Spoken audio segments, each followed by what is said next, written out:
While Caitlin Clark amazed us with a great game against the Atlanta Dream, even after twisting her ankle, the excitement was huge. This video will also cover the recent heated argument between Stephen Anthony Smith and Sheryl Swoopes. Don't miss this exciting breakdown. From the start, Caitlin Clark was clearly on a mission. In the first quarter, her exceptional court vision was on display as she delivered precise assists to her teammates, but it was after that she truly heated up. Clark's sequence of plays left the Dream's defense without answers. Her ability to create space for her shot is extraordinary. One standout moment was when she hit a three-pointer after twisting her ankle. That play not only showed that Caitlin was back, but also boosted the entire team's morale. Overall, Clark finished the night shooting 4 of 9 from beyond the arc. This is impressive considering the difficulty level of her attempts. Her efficiency and ability to make quick decisions under pressure were vital for the Fever's victory. Now, let's discuss the moment that made everyone hold their breath. In the middle of the game, Clark twisted her ankle, which looked serious. She left the court limping and the arena fell silent.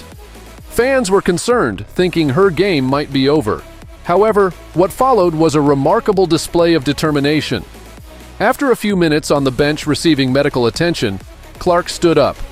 She started walking back and forth, testing her ankle. Then, to everyone's surprise, she signaled to the coach that she was ready to return. When Clark re-entered the game, the arena erupted in applause. Even more incredible, she came back stronger. In the fourth quarter, Clark played as if her ankle wasn't bothering her at all. Her determination not only kept the Fever competitive, but also motivated her teammates. After her return, the whole team seemed to play with renewed energy. It was a true lesson in overcoming adversity and leadership. While Caitlin Clark was the star of the night, her teammates' spectacular performances shouldn't be overlooked, particularly Kelsey Mitchell and Aliyah Boston. Kelsey Mitchell was unstoppable, finishing the game with an incredible 29 points. She was a constant threat from the perimeter. The chemistry between Mitchell and Clark was evident throughout the game. They always seemed to know where each other was on the court, creating shooting opportunities for one another. Aliyah Boston also had a dominant performance in the paint. Boston finished with an impressive double-double, scoring 14 points and grabbing 11 rebounds. But beyond the numbers, her defensive presence was critical in containing the Dream's offense. Her ability to protect the rim and start quick counterattacks helped keep the game's pace in favor of the Fever. The combination of Clark orchestrating the offense, Mitchell threatening from the outside, and Boston dominating inside created a nearly unstoppable trio. This collective effort led the Fever to victory. This game was more than just another regular season matchup. It held great importance for the Fever's playoff aspirations. With this win, the Fever not only increased their distance from the Atlanta Dream, who are in 9th place in the standings, but also gained a significant advantage over Angel Reese's Chicago Sky, who lost their last game. This means the Fever are now practically guaranteed a spot in the playoffs. It's remarkable to see how things have changed since the beginning of the season. At the start, few believed the Fever had a chance, and they were considered one of the weakest teams in the league. Now, they are not only fighting for a playoff spot, but also aiming for a favorable position in the standings. This victory shows how the Fever is peaking at the right time. They are winning crucial games against direct rivals, demonstrating maturity and composure under pressure, which is essential for a potential playoff run. The impact of Caitlin Clark on this team is undeniable. Her presence elevates the team's level of play and brings contagious energy and confidence to her teammates and the fans. Every win like this is valuable, and this team is building positive momentum that could be decisive in the elimination series.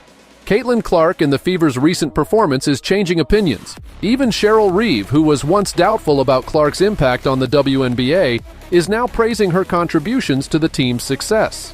At the beginning of the season, Reeve, who coaches the Minnesota Lynx and the U.S. Olympic team, seemed almost annoyed by all the attention Clark was receiving. However, things have changed significantly.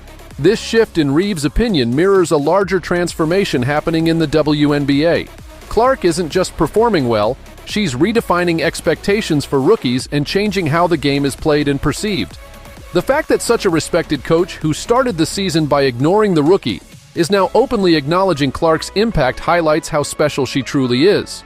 This only raises the expectations for what Clark might accomplish throughout the rest of the season and in the playoffs. As exciting as all of this is, there's even more to look forward to. The Indiana Fever's next game is against the Chicago Sky, and this matchup promises to be epic. On one side, there's Caitlin Clark. On the other, Angel Reese, with the Chicago Sky close behind in the standings and desperate for a win to stay in the race. This game isn't just another matchup, it's practically a playoff preview. The winner will take a significant step towards securing a postseason spot, while the loser could see their chances take a serious hit. Adding to the excitement is the personal rivalry between Clark and Reese. These two have a history dating back to their college basketball days, and their rivalry has only intensified in the WNBA. The question is, who will come out on top in this head-to-head battle? Beyond the individual matchup, the game has broader implications. A Fever win would not only bring them closer to securing a playoff spot, but also solidify their incredible turnaround this season. From being seen as underdogs to emerging as true contenders, their progress is remarkable. At the beginning of the year, few would have predicted this transformation. So, the Fever vs. Sky game is shaping up to be one of the most thrilling regular season games. Missing even a second of this battle could mean missing out on a defining moment of the season. The stakes for this game are even higher than they appear at first glance. It's not just about playoff qualification. There's a lot more on the line. First, there's the Rookie of the Year award race. Caitlin Clark has been outstanding, but Angel Reese has also posted impressive numbers. This head-to-head matchup might be the deciding factor in the voting for the award. Who will shine brightest under the pressure? Additionally, this game could significantly impact each team's confidence. A win for the Fever could be the final push they need to truly believe they can make the playoffs and make an impact once they get there. On the other hand, a win for the Sky could mark the start of a winning streak that changes the conference standings. Also, if Caitlin Clark performs well in this game, she could firmly establish herself as one of the top stars in the league. If she excels against the Sky in such a crucial game, it will be tough to argue that she doesn't belong with the WNBA's best, even as a rookie. The strategies in this game will be interesting too. How will the Sky's coach try to stop Clark? And how will Christie sides of the Fever use Clark to take advantage of the Sky's weaknesses? This game might turn into a strategic battle, with both teams trying to outsmart each other. On the other hand, let's talk about another drama in the WNBA world. Sheryl Swoopes' podcast, Queens of the Court, explores various aspects of the league, and her latest episode highlighted the Indiana Fever's impressive performance, suggesting they could make the playoffs. She mentioned 3 Fever players, Aliyah Boston, Kelsey Mitchell, and Lexi Hull, but she left out Caitlin Clark, who is leading the Rookie of the Year race. This omission didn't go unnoticed. ESPN's Stephen A. Smith criticized Swoopes on his podcast, accusing her of feeding into the narrative that the WNBA players disrespect Clark.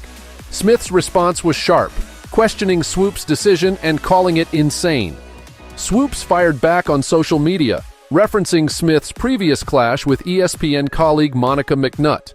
Earlier this summer, McNutt had accused Smith of neglecting the WNBA before Clark's arrival.